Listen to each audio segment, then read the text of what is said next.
Hello, I'm Gary Millett, going to be your guide again for this topic number 2, Introduction to Wireless Networking Technology, Part 1. I divided this into 2 parts because of the length, make it a little more palatable. So let's get started. So, just as an introduction to wireless communications, we'll take a look back.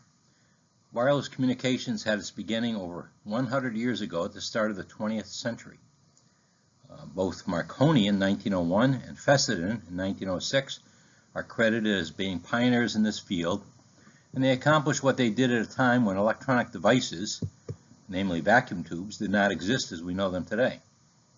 In fact, it wouldn't be until 1950s before transistor technology started to be used in electronic communication systems. Now, when vacuum tubes became more reliable and commonplace in the mid-1910s, wireless technology took off and we entered the age of radio broadcasting. For the better part of the 20th century, radio broadcasting used analog forms of modulation, AM and FM, amplitude modulation and frequency modulation, to transmit information over the airwaves. Before getting too far into this topic, let's consider why modulation was needed in the first place. It was early on in their experimentation that both Marconi and Fessenden used low-frequency signals to implement the wireless transmission of information. At that time, the only way to practically produce radio signals at the time inherently produced low-frequency signals.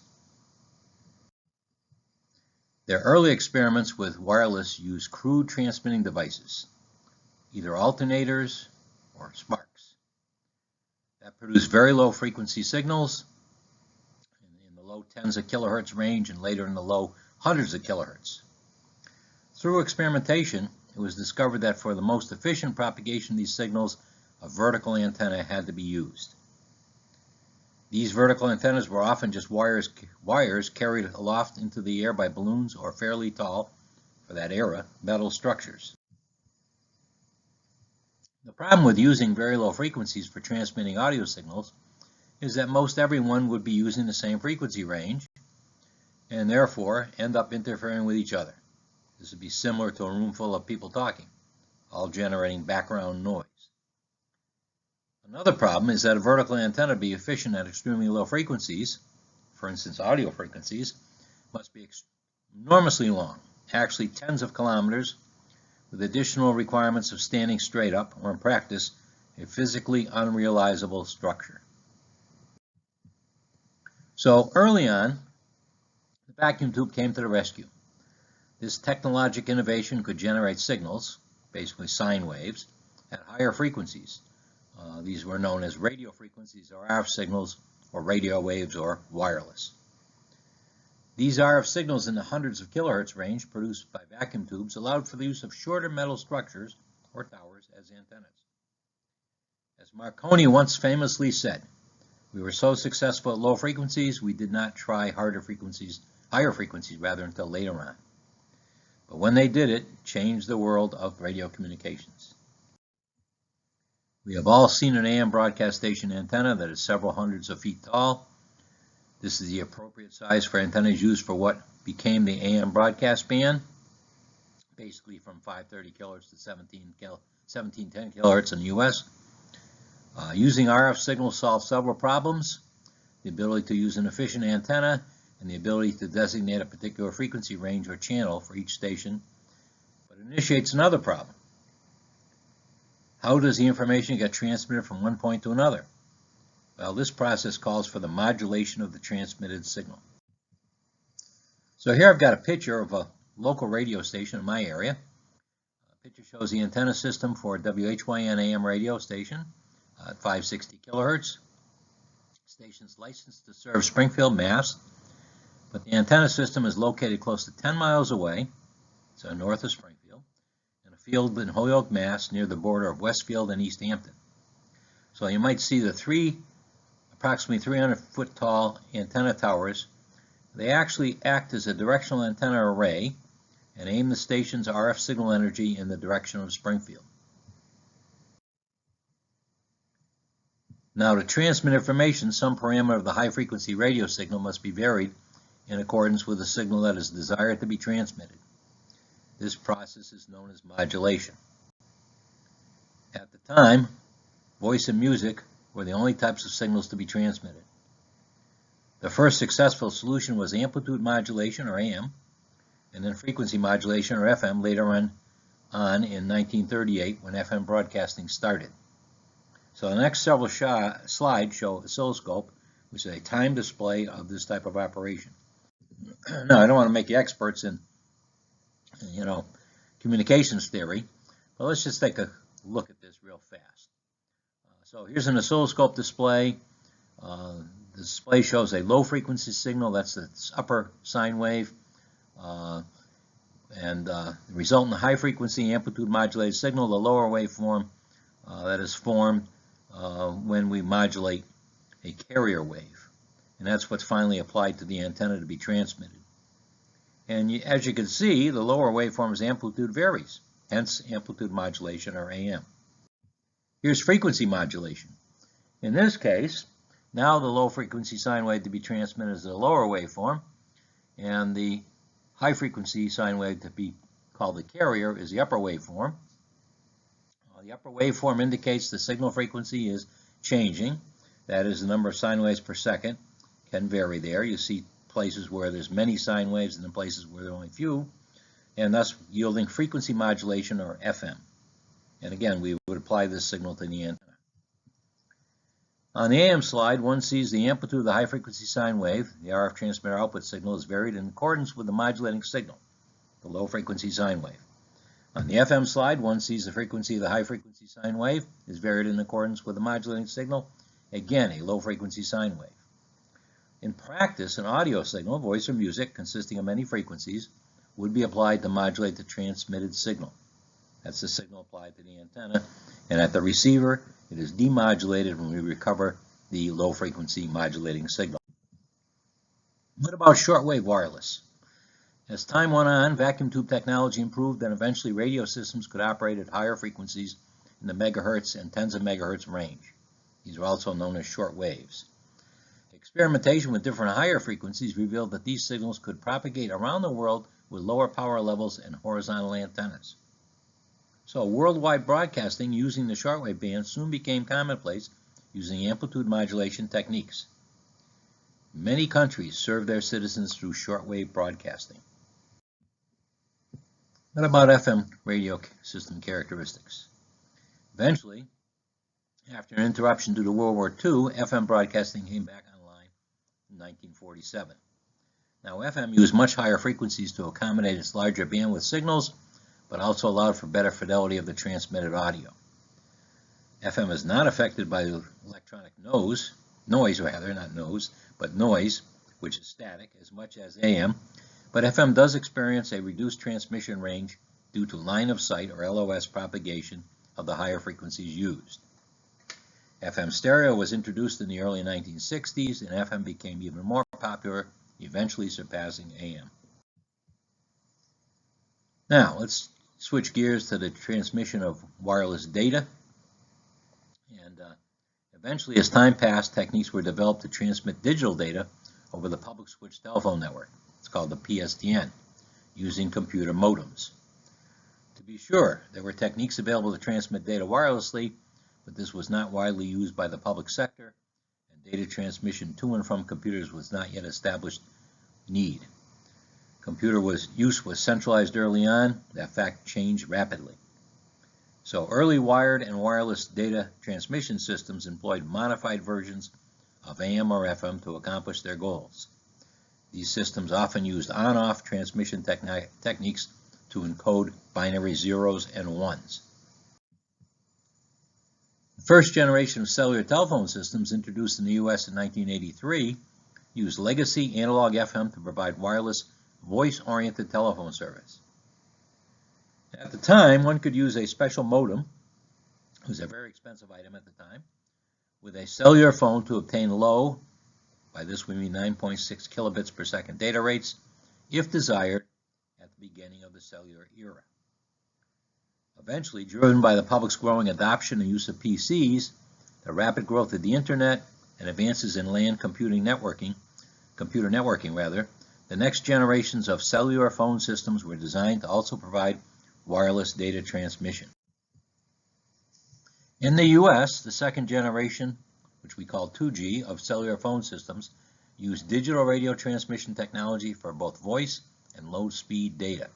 Again, that was about only 9.6 kilobits per second. In Europe, the GSM system, which was introduced in 1992, used digital technology and also offered low-speed data, again about 9.6 kilobits per second. The cellular industry, driven by demand for faster data rates and wireless internet access, introduced intermediate 2.5G technology systems during the late 1990s, with data rates approaching 100 kilobits per second. That was data throughput, not actual data. So maybe you won't call it throughput. That was the data rate. The throughput was less. Now, the demand for wireless data exploded as the popularity of the internet soared at the beginning of the 21st century. The cellular industry reacted by adopting new standards for the third generation, that's 3G, of cellular technology, and that was going to be data rates up to 2 megabits per second. But again, customer demand quickly drove the cellular industry back to the drawing board, and standards were soon set for 4G.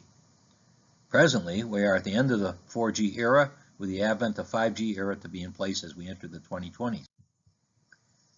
Now, the love affair of the consumer with untethered wireless cellular technology spilled over to the use of PCs and was further fueled by the growing popularity of laptop computers. That kind of spawned the first IEEE standard for wireless LAN technology, 802.11, and it was finally formally adopted in 1997 after some 6 years of development and technology improvements. This new wireless technology did not catch on immediately, due mainly to several drawbacks: a low data transfer rate, basically 1 to 2 megabits per second, and a lack of security. So, what about these IEEE wireless technologies? Well, at the beginning of the decade of the 2000s, the IEEE issued updates to the 802.11 standard. They increased the data rates, adopted new frequency bands of operation, and adopted new improved security features. It wasn't very long after the release of the new standards that wireless LAN technology took off. Today we take Wi-Fi for granted and we're upset if it isn't available. Presently, the 802.11 standard has evolved to provide wireless data rates of well over 100 megabits per second, that's 802.11n, with the newest standards providing data rates over 1 gigabit per second, that's 11 AC and AD today, year 2021. IEEE 802.11 Wi-Fi is the standard for wireless LAN technology, but other groups were working on wireless technologies for different applications at the same time. IEEE 802.16, we call it WiMAX, is the standard for longer range wireless metropolitan area networks, or WMANs, and IEEE 802.15 is the standard for personal area networks, or PANs, shorter range and lower data rates. Each of these standards has evolved over time and have been widely adopted by their various application areas, although WiMAX has fallen out of favor for high-speed internet access. In all cases, the enabling technologies for these wireless technologies, both cellular and IEEE, are digital modulation schemes. With digital modulation, the transmitting system encodes then sends a symbol that represents not one, but a group of binary digits, or bits.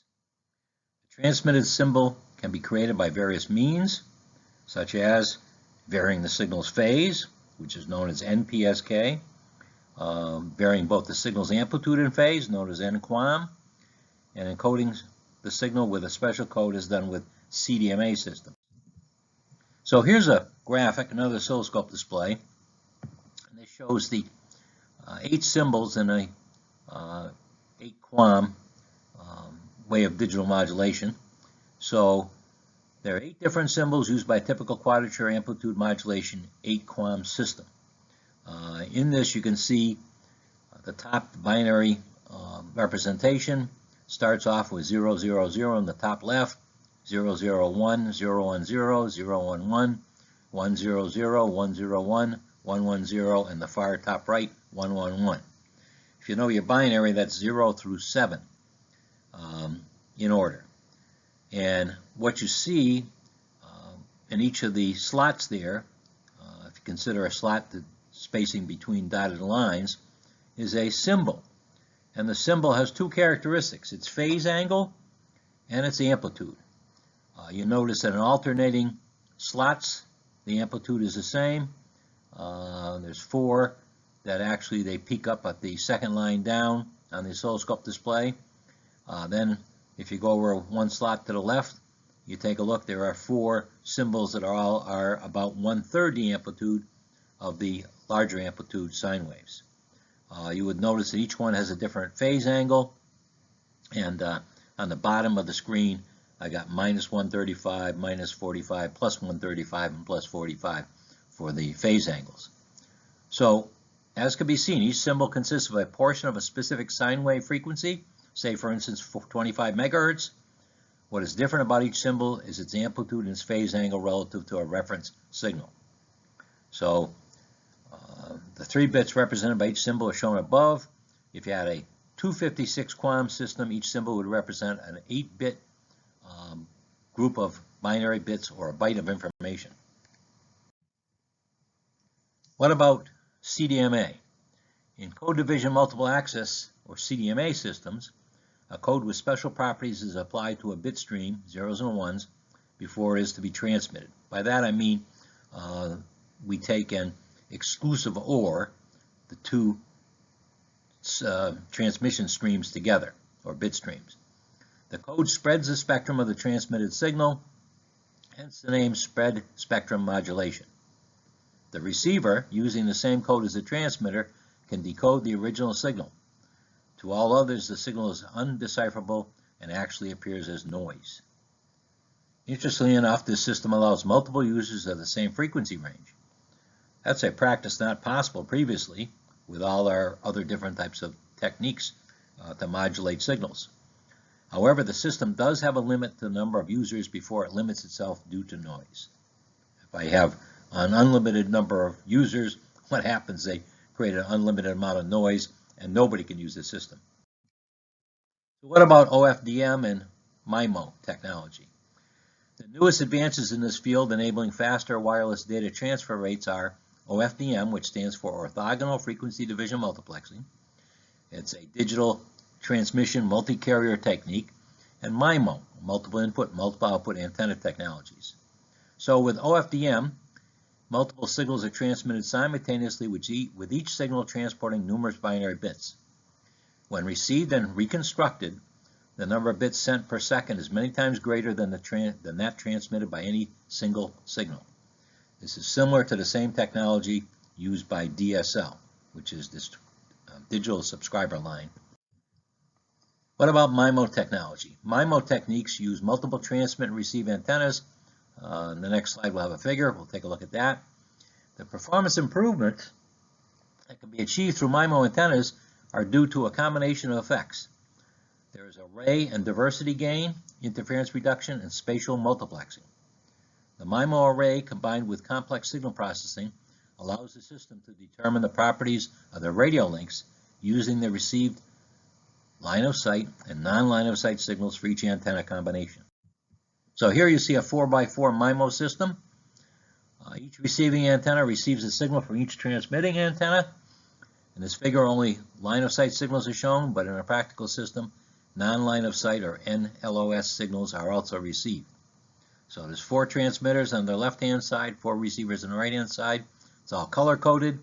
So you look at signal S1 comes in, goes directly to R1, R2, R3, and R4. The technique allows for several wireless system improvements, the least of which is a much higher data rate. So it's kind of surprising. It's not really intuitively obvious that this happens. So once the radio link properties are known, signals from each receiving antenna may be coherently added to provide an increased received signal level and higher data rates. Furthermore, with radio link knowledge, interfering signals will have different signal signatures and therefore may be identified and rejected through sophisticated signal processing. That is, the prior slide showed the 4 transmitters and 4 receivers, so essentially they learn how the signals come to them. And once they've done that, now they have some ability to reject signals that don't look like the ones that they've learned to see how they come to them. Array gain is proportional to the number of transmit and receive antennas, and also requires that receive and transmit antennas have some knowledge of the radio link, what we just mentioned. Diversity gain comes from the fact that each antenna transmits radio link is a different physical path. So some of the things that we talked about in other presentations about fading and so forth, well, that's counteracted in this. That is, at least one link probably maintains itself, other links might fade. If for a MIMO system the radio links fade independently and the transmitted signal has been encoded and processed in the correct manner, the receiver can combine the signals from various antennas in such a way as to reduce signal fading considerably. And of course, this is known as spatial diversity gain, a technique that has been employed by most modern wireless systems for some time. Lastly, and maybe more importantly, there is a linear increase in system capacity afforded by the use of multiple transmitting antennas. Known as spatial multiplexing gain, this increase in data transfer capacity comes at no expense to bandwidth or power. Each transmitter receives an independent data stream that can be separated from the receiver, effectively multiplying the data transfer rate by the number of transmitting antennas. In other words, you get, for the slide we showed you, 4 times the transmitting rate that you could get over one link. So let's now take a look at new frequency bands. As the wireless data transfer rate increases, so does the signal bandwidth. This is the case with both cellular systems and the IEEE wireless technologies. Cellular systems and the IEEE technologies have been expanding their use of the available frequency spectrum since their introductions. Now, recently the FCC has proposed the use of new frequency bands in the millimeter wave bands, that is 57 to 64 gigahertz, and 70 to 80 to 90 gigahertz, to satisfy the growth rate being experienced by wireless data services. While these new frequency bands provide the required bandwidth, they also provide new challenges in terms of antenna technology, propagation characteristics, and the required semiconductor components needed to implement systems. We don't really have cheap stuff to build these things right now. Some of these antenna propagation properties can be used to advantage, while some present engineering challenges. For example, antennas at these frequencies are much smaller in size and therefore can be made much more directional or with beam-forming characteristics. Build that into the antenna array. The newest wireless application area is the Internet of Things, or IoT.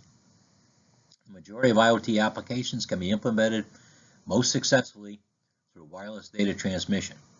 In some cases, that's the only way they can be implemented. Consider tire pressure sensors in cars. Existing wireless technologies have been proposed as solutions to the needs of local IoT applications. Recently, new wireless technologies have been proposed for applications that work over a much longer range. Low-rod wireless is one of these solutions that we will look at. So here's a summary of wireless communications. If there's anything that the history of technology has taught us, it is that we keep coming up with innovative and novel ideas to overcome obstacles to our goals of better system performance and efficiency and the implementation of new applications. For the foreseeable future, we will most likely improve and develop better digital modulation techniques and radio transmission techniques that, as a result, will provide faster wireless data transfer rates, be less expensive, and provide service ubiquitously, anywhere, anytime, to any place. So again, kind of returning to wireless networking technologies, let's take a look. Presently, there are 2 basic ways to wirelessly access the Internet: through cellular telephone systems or the IEEE wireless technologies. And by that I mean 802.11, 15, and 16. Recently, newly envisioned IoT applications have expanded the wireless data transmission arena to include LoRa, MIOTI, and NB-IoT radio technologies. NB is narrowband. There are satellite internet services that are available and some new IEEE technologies not yet deployed that might eventually add to the mix, but this presentation will deal with the present most widely used technologies mentioned above. We will start with the cellular technologies. So, if we just concentrate on cellular technologies, quite a bit's already been presented about the early generations of cellular systems. It wasn't until 3G appeared that reasonable data transfer speeds existed. Now, 3G technology was a result of the cellular industry coming together to develop new standards through the third generation partnership project, that's called 3GPP, in a response to consumer demand for higher data rates. Today, the 3GPP group unites 7 worldwide standards organizations to provide some stability to the industry. Here's a link to the 3GPP webpage. Before 3G existed, there were several competing cellular technologies: GSM, CDMA, and North America, or NATDMA, which is time division multiple access. The vast majority of cellular users worldwide use one of these technologies. In the late 1990s, the Global International Telecommunications Union, or ITU, proposed and organized the International Mobile Telecommunications 2000, or IMT 2000 Forum, to address the mobile telecom needs of the 21st century. From this effort came the standards for 3G. 3G from its inception was really ambitious in terms of data rates, but doomed to become obsolete fairly quickly. As soon as it came into being, it was already headed out. The 3GPP, and there's a link to it, was instrumental in promulgating the 3G standards and shortly thereafter starting to work on the specifications of 4G. So in the late 2000s, the ITU released the 4G specifications as IMT Advanced, with data transfer peak rates and high mobility, that is moving vehicles. In those situations, you could get 100 megabits per second and 1 gigabit per second for low mobility, things like stationary conditions. What about 4G cellular? Well, in late 2010, the ITU accepted 2 leading technology implementations for 4G wireless.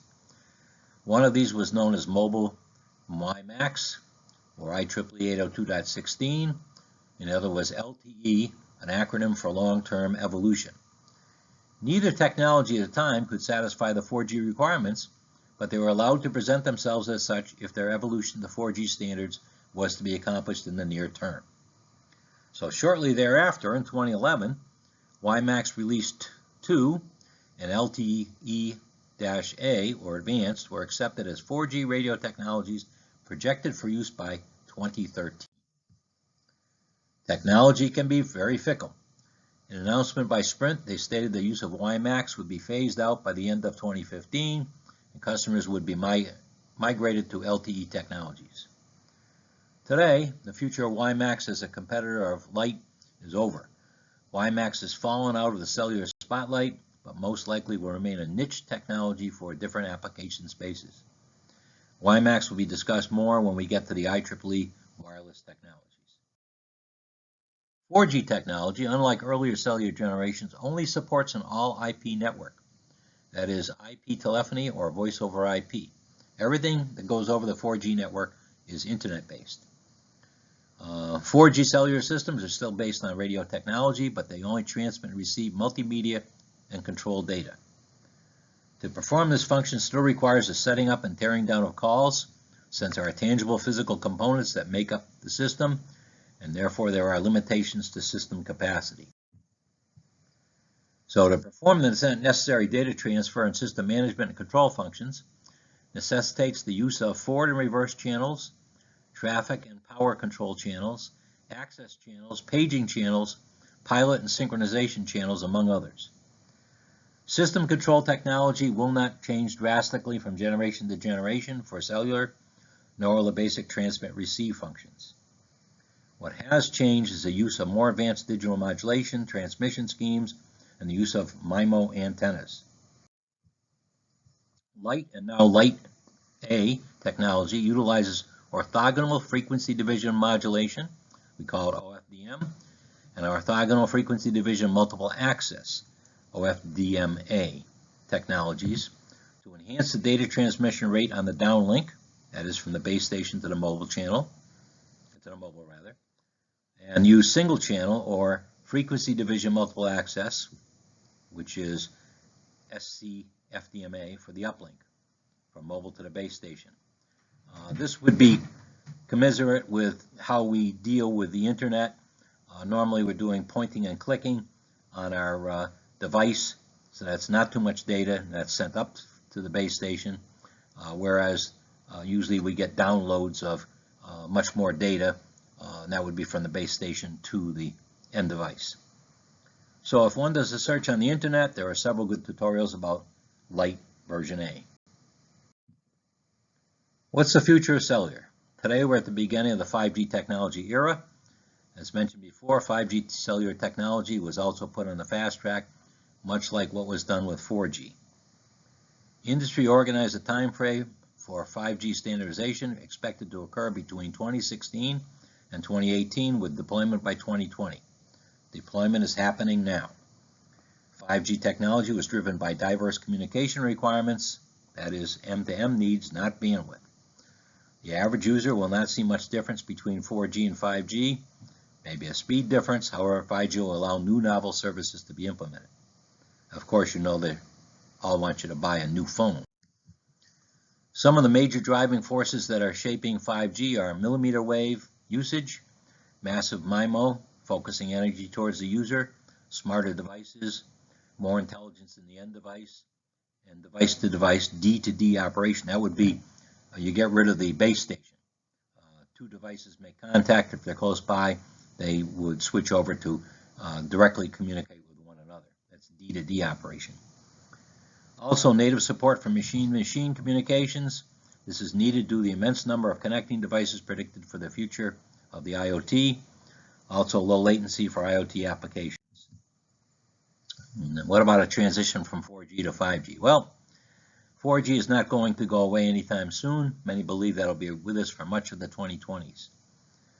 5G release 16 was due sometime during last year, 2020. It deals with low latency optimizations, vehicle-to-things communications, 5G and unlicensed spectrum, and specifications specific to IoT technologies.